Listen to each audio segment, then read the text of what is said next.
এই বেয়াদবের কথা শুনলে জাহান্নাম বাদ করে তরিকা না, আল্লাহ তাআলা ওনার তরিকার বলুন, ওনার আমাদের রাহাবর, ওনার আমরা কাবের নষ্ট ছিল। আমরা যদি হেদায়ত পেতাম চাই, তাহলে ওনার নকশ কদমের উপর আমরা আমল করিব, চলিব।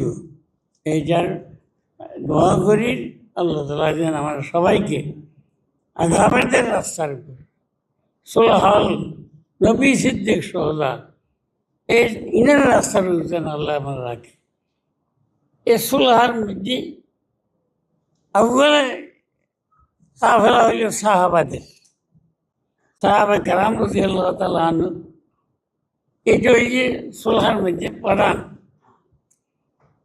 এই সাহাবাদের তরিকার যারা আছে আহলে সুন্নাত ওয়াল জামাত, ইনার সঙ্গে আমরা সম্পর্ক, ইনার তরিকার আমরা থাকতে হবে। যদি কেহ আহলে সুন্নাত জামাত তরিকার উপর না থাকে, তাহলে ওনার জাহান্নামবাদী কিছু নেই।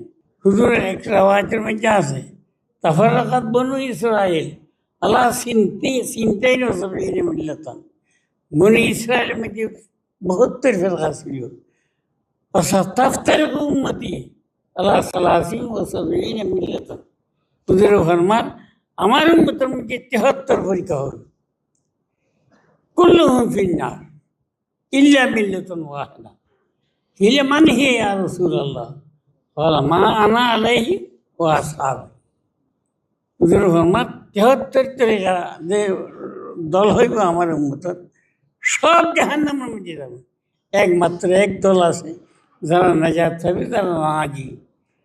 সাহাবা আরজ করল, হুজুর মান হিয়া ইয়া রাসূলুল্লাহ? ওই জামাতটা কোন জামাত? যে জামাত নাজাত হবে, বেহেশতের মালিক হবে। হুজুর ফরমান, মা আনা আলাইহি ওয়া আসহাবি। আমি এই তরিকার উপর আছি, আমাদের সাহাবারা এই তরিকার উপর আছে।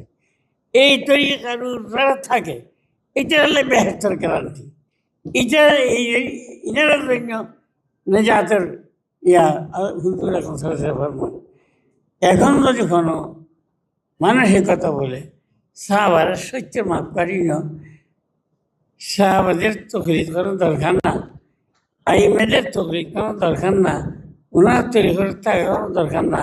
এই বেয়াদবের কথা শুনলে জাহান্নাম বাদ করে তরিকা না, আল্লাহ তাআলা